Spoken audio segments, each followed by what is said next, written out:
Okay, let's just talk about this. Honestly, I don't even know where to start because my brain is arguably as fried as the writer's room clearly was when they came up with this latest twist. I've been staring at my screen for 20 minutes trying to process what we just watched, and I'm still not sure if I'm horrified, impressed, or just exhausted. Probably a mix of all three, yeah, let's go with that. So, General Hospital. The show that gives us comfort, romance, and occasionally, lately, frequently, absolute unhinged madness. We need to talk about Willow Kane. We need to talk about Kai Taylor. And we definitely need to talk about the fact that Port Charles has apparently turned into a gothic horror movie overnight. If you guys have been following the blog, and if you haven't, where have you been? You know, I've been screaming about Willow's descent into darkness for weeks. But I don't know. I thought maybe she'd embezzle some funds, maybe slap someone. I did not think we were going full Misery meets American Psycho. But here we are. Let's rewind a bit. Kai Taylor. Poor, sweet, slightly nosy Kai. We knew he was getting suspicious right. The guy isn't dumb. You don't just have a congressman vanish off the face of the earth while his wife suddenly turns into a political shark without raising a few eyebrows. And Kai, bless his heart, decided he was going to be the hero. He's been side-eyeing Willow's grieving wife act for days, and honestly good for him. Someone had to, but also, maybe don't investigate the woman who is currently holding her husband hostage in a secret room, just a thought. So the episode kicks off with Kai doing the classic soap opera snooze fest mistake. He goes to the creepy mansion alone. At night. Why do they always go at night? Seriously, has no one in this town ever heard of a daylight investigation? Anyway, Kai trails Willow back to the Kane estate. The atmosphere was actually pretty good here. I'll give the production team credit. It was rainy, dark, lots of shadows, very noir. Kai sneaks in and he's lurking in the hallway watching Willow. And this is where it gets wild. He watches her go to the library. The library. It's always the library with the secret passages, isn't it? It's such a cliche, but I kinda loved it. Willow walks up to that massive dusty bookcase, which, by the way, I'm pretty sure is a reused set piece from the Cassadine Island. But whatever, and she punches in a secret code, to open a hidden door. I was literally shouting at my TV, Kai Run, "Don't go in there." But does he listen? No. Of course not.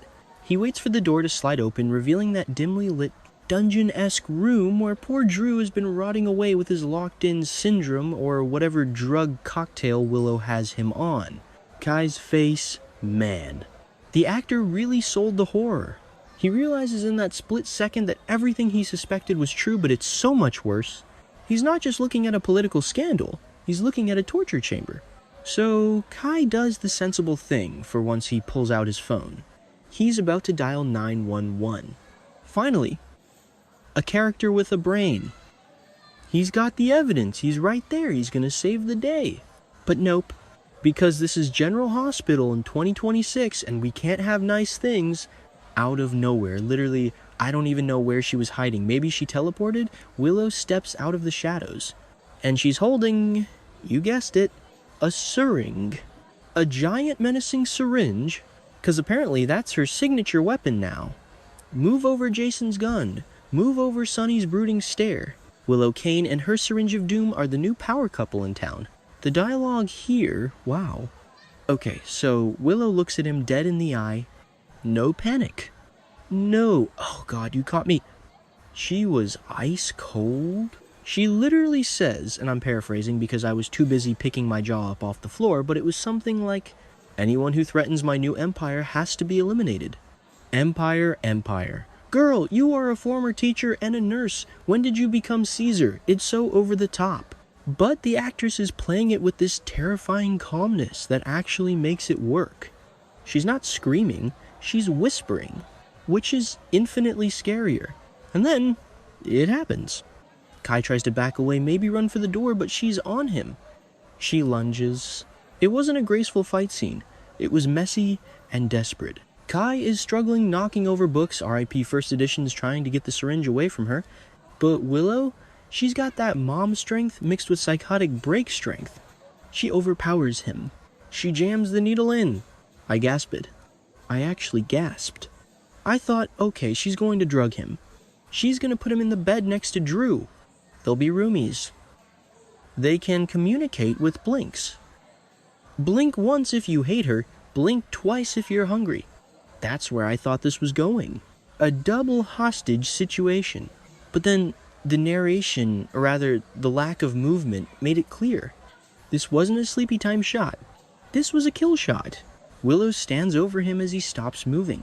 She checks his pulse. And she just sighs. Like she just spilled coffee on the rug. "You shouldn't have come here, Kai," she says. And then, and this is the part that really messed me up, she immediately starts planning how to get rid of the body. She doesn't cry. She doesn't panic. She drags him. She literally drags his lifeless body out of the library. We cut to her in the garden digging a hole. In the rain. It was so visceral and grim for a soap at 2 p.m. She buries him. Just like that. Kai Taylor, a character who had so much potential, who was just trying to do the right thing, is now fertilizer for the Kane family rose garden. I'm furious. I'm absolutely furious. But I also can't stop watching. Is that wrong? Let's talk about the implications here. First of all, rip Kai. You deserved better. You were smart, you were loyal, and you were the only one paying attention. And now you're dead because Willow has decided she's the queen of Port Charles. Secondly, Willow. Oh my god, Willow. Can we ever come back from this? Drugging your husband is one thing in Soapland that's practically a rite of passage. But cold-blooded murder and the burial, that's irredeemable, right? Like, there's no brain tumor made me do it.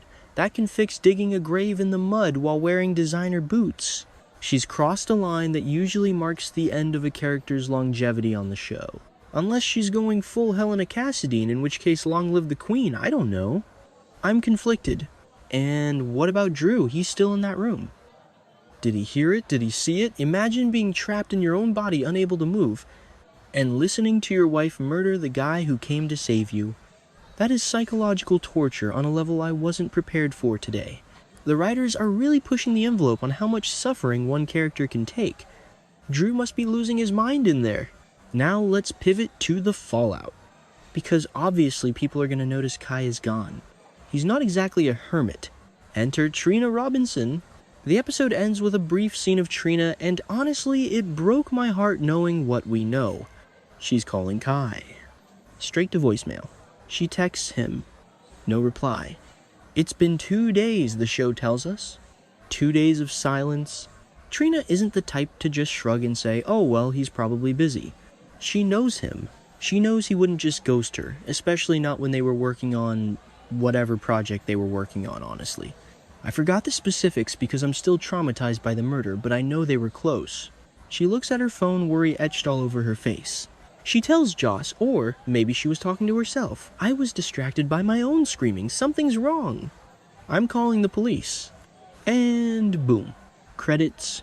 So where do we go from here? Trina is going to be the next dog with a bone. And we all know Trina doesn't give up. If she goes to the cops, if she goes to Dante or Chase, this investigation is going to ramp up fast. But here's the kicker. Willow is now a murderer who has proven she will do anything to protect her secret. Is Trina safe? I'm genuinely scared for Trina now. If Willow finds out Trina is sniffing around, will she try to take her out too? Would the show actually go there? Killing Kai is one thing, sorry Kai fans, but he was expendable in the grand scheme. But Trina is legacy. Trina is beloved.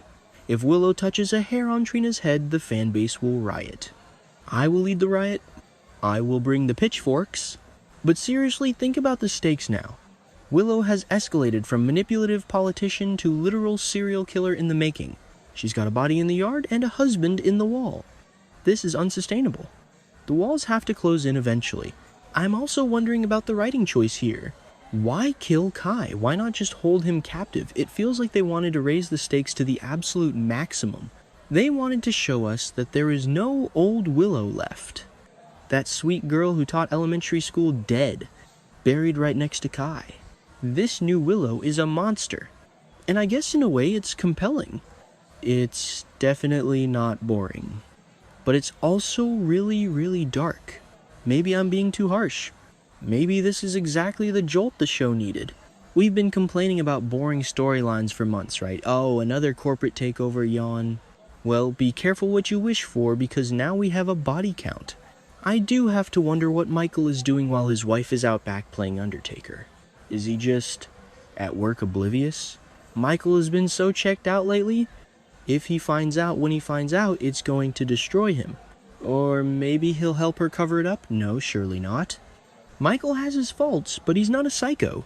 Right, okay, let's not look too closely at the Quartermain family tree, actually. And let's not forget the Empire comment.